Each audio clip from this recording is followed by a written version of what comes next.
దేవుని పరిశుద్ధ నామాన్ని మహిమకరంగా ఇప్పుడు సుజ్ఞానానికి నా వందనాలు తెలియజేస్తున్నాను. యేసుక్రీస్తు శిలువలో పలికినటువంటి 7వ మాట లూకాసు వార్త 23వ అధ్యాయం 46వ వచనం మనం చదువుకుందాం. లూకాసు వార్త 23వ అధ్యాయం 46వ వచనం.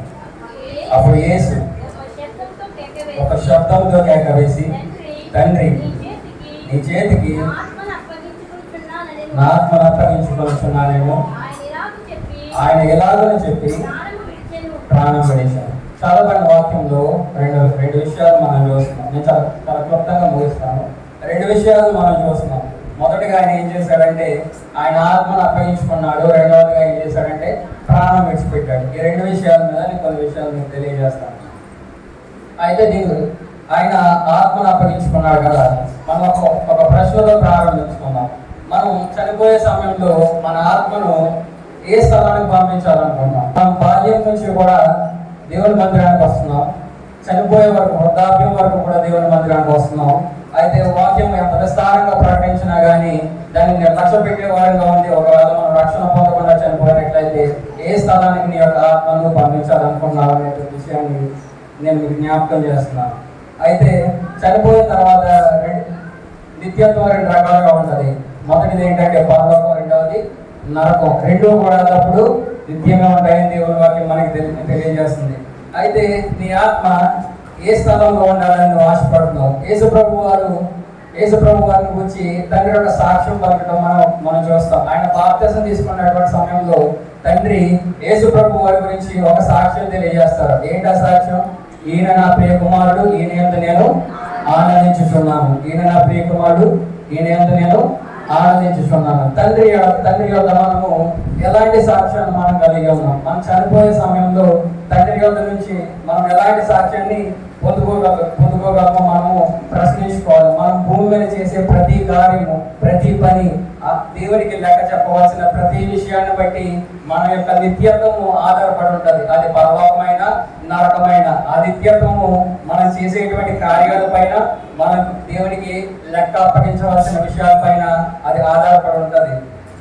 అయితే మొదటి విషయంలో యేసుప్రభు వారు ఆయన ఆత్మను అప్పగించుకున్నారు. మనం కూడా మనం ఆత్మను అప్పగించుకోవాల్సిన బాధ్యత మన పైన కూడా ఉంది. అది ఏ స్థలానికి అప్పగించుకోవాలో మనం ఆలోచన చేసుకోవాలి. రెండవదిగా మనం చూసినప్పుడు ఆయన ప్రాణం విడిచిపెట్టాడు. ప్రాముఖ్యంగా ఈ విషయాన్ని మనం చూసినప్పుడు మనుషులు 3 రకాలుగా ప్రాణాలు విడిచిపెడతారు. ప్రాణం తీసుకుంటారు, లేకపోతే ప్రాణాలు అర్పిస్తారు. మొదటిగా ఏం చేస్తారంటే మంచి పని కోసం ప్రాణాలు అర్పిస్తారు. దేశం కోసం, దేశానికి కాపలా కాసేటువంటి సైనికుల సరిహద్దుల్లో శత్రువుల్ని ఎదిరించే సమయంలో వారు ప్రాణాలు అర్పిస్తారు. రెండవదిగా మనం చూసినప్పుడు కొంతమంది ఏం చేస్తారంటే తాను అనుకున్నది జరగలేదని చెప్పేసి, కోరుకున్నది దక్కలేదని చెప్పేసి ప్రాణాలు తీసుకునే వారిగా మనుషులు మనకు కనిపిస్తారు.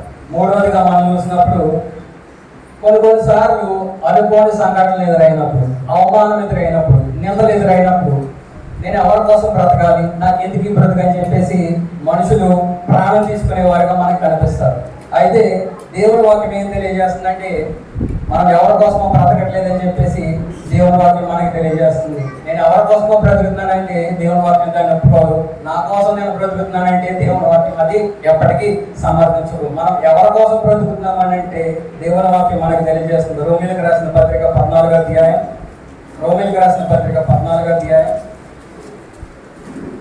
8వ వచనం మనం చదువుకున్నాం. మనం బ్రతికినను ప్రభువు కోసమే బ్రతుకుచున్నాము, చనిపోయినను ప్రభువు కోసమే చనిపోతున్నాము. కాబట్టి మనం బ్రతికినను చనిపోయినను ప్రభు వారమై ఉన్నాము. నేను ఎవరి కోసమో బ్రతుకుతున్నానంటే బైబిల్ దాన్ని సమర్థించదు. నా కోసం నేను బ్రతుకుతున్నానంటే బైబిల్ దాన్ని అసలు. నేను ఎవరి కోసం బ్రతుకుతున్నానంటే నేను బ్రతికినా ప్రభు కొరకే బ్రతుకుతున్నాను, చనిపోయినా ప్రభు కొరకే చనిపోతున్నాను. బ్రతికినా చనిపోయినా నేను ప్రభు వారినే ఉన్నానని చెప్పేసి దేవుని వాక్యం మనకు తెలియజేస్తుంది. 7వ మాట నాకు ఏం తెలియజేస్తుంది అంటే నేను ప్రభువుకు సంబంధించిన వాడిని నాకు తెలియజేస్తుంది. ప్రభువు నన్ను ఈ భూమి మీద పుట్టించాడు, ప్రభువు నన్ను ఈ భూమి మీద జీవింపజేస్తున్నాడు, ప్రభువు నన్ను సమయం వచ్చినప్పుడు ఆయన నన్ను తిరిగి పిలుచుకుంటాడు. కాబట్టి నేను ప్రభువుకు సంబంధించిన వాడిని అని చెప్పేసి ఈ మాట నాకు తెలియజేస్తుంది. అయితే దేవుడు నన్ను ఈ భూమి మీద సృష్టించడానికి గల కారణం ఏంటంటే ఒక పని నిమిత్తం ఆయన నన్ను పంపించాడు. ఆయన రాజ్యంలో, ఆయన రాజ్య విస్తరణలో నేను ఒక పని కలిగి ఉన్నాను. దాన్ని సంపూర్తి చేయడానికి దేవుడు ఈ భూమి మీదకి ఆయన నన్ను పంపించున్నాడు అనేటువంటి విషయాన్ని నేను గమనించాలి. నాకు ఇవ్వబడినటువంటి తలాంతులు, నాకు ఇవ్వబడిన వాటిని ఉపయోగించుకుని దేవుని రాజ్య విస్తరణలో నేను పనిచేయాలి. దేవుని మందిరానికి వచ్చి దేవుడి వాక్యాన్ని వినడం కూడా ఒక పరిచర్య అనేటువంటి విషయాన్ని కూడా మనము గమనించాలి. పాటలు పాడినా, ప్రార్థన చేసినా, వాక్యం చదివినా, వాక్యం బోధించినా, లేకపోతే ఏ పరిచర్య చేసినా కూడా అది దేవుని మహిమ కొరకే, దేవుని రాజ్య విస్తరణ కొరకే అని చెప్పేసి మనం గమనించాలి. మన ప్రాణము, మన కాలగతులు దేవుని వశంలో ఉన్నాయి. యేసు ప్రభు వారు ఆయన ఆత్మను అప్పగించుకొని ఆయన ప్రాణాన్ని విడిచిపెట్టాడు. మన ప్రాణం యొక్క విలువ ఏంటో మనం గమనించాం. మన ప్రాణానికి విలువ ఉంది. మన కొరకు మనం బ్రతకట్లేదు, ఎవరి కోసమే మనం బ్రతకట్లేదు. ప్రభు కొరకు మనం బ్రతుకుతున్నాం. చనిపోయినా కూడా మనమే ప్రభు వరకు మనం చనిపోతున్నాం.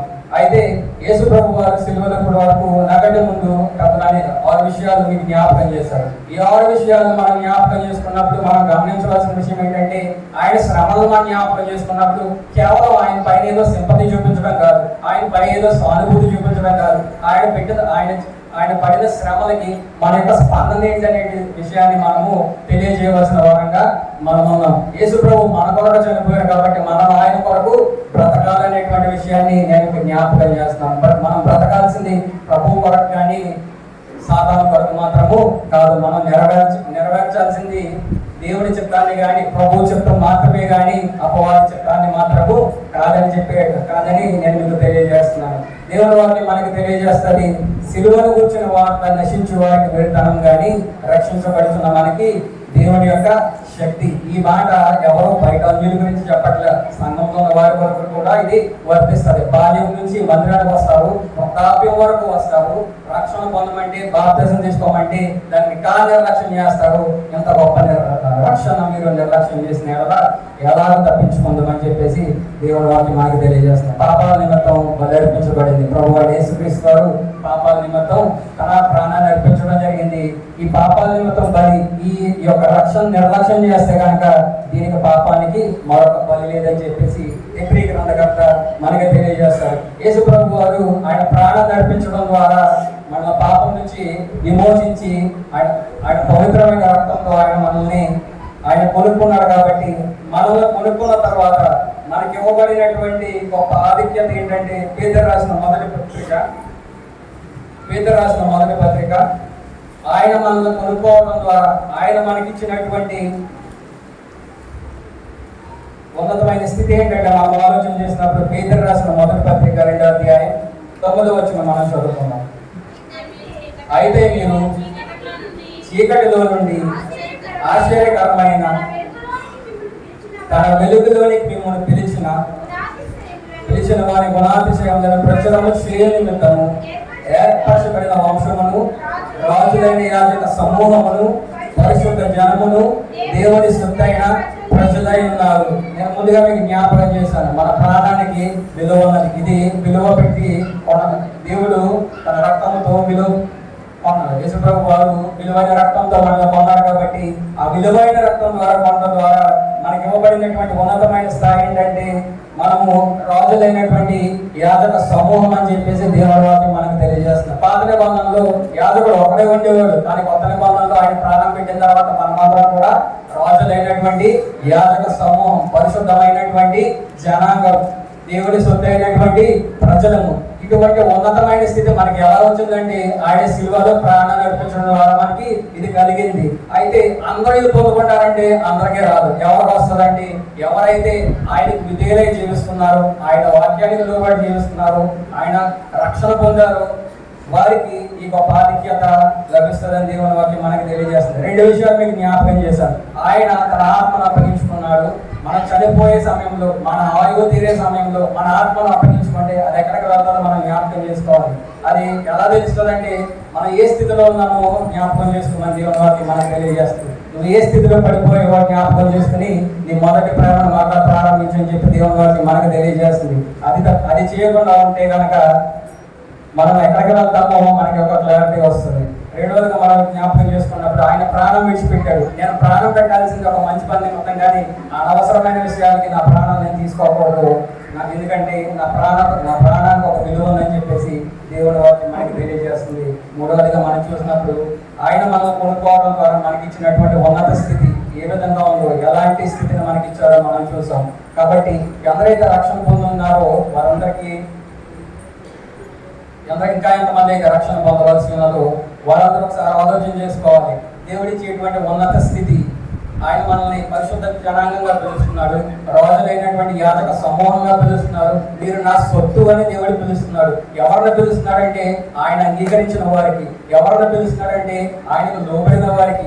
ఇంకా లోబడిన మమ్మల్ని ప్రజల వైపు దినమంతా చేతులార్చి ఆయన తన యొక్కకు పిలుస్తున్నాడు. ఇంకా నిర్లక్ష్యం చేసినట్లయితే మనం జ్ఞాపకం చేసుకోవాలి, మన యొక్క పాపాలకి మరొక బలి అర్పించడం అనేది జరగదు. ఎందుకంటే మనిషి యొక్క ఊపిరి నీటి పొడగ వంటిది, ఆవిరి వంటిది, లేకపోతే నీటి పొడగ వంటిది. ఏ క్షణాన్న ఏమవుతుందో మనకి తెలియదు. కాబట్టి సమయం ఉండగానే దీన్ని సద్వినియోగం చేసుకోవాలి. కేవలం 35 రోజులు వచ్చేసి ఆయన శ్రమలను జ్ఞాపకం చేసుకుని అయ్యో ప్రభు నా కొరకు ఎంతగా శ్రమ పడ్డాడా అని చెప్పేసి ఒక్కపడి చిన్న కన్నీరు కాచి వెళ్ళిపోవడం కాదు, కానీ దానిపైన మీ స్పందన ఏంటి అనేది మీరు నిర్ణయించుకోవాలి. ఆయన నా కొరకు చనిపోయాడు కాబట్టి నేను ఆయన కొరకు జీవిస్తాననేటువంటి తీర్మానం ఈ రోజు నుంచి ఎవరైతే ఆయనకు దూరంగా ఉన్నారో వారు తీసుకోవాలని తెలియజేస్తూ నా మాటలు ముగిస్తున్నాను.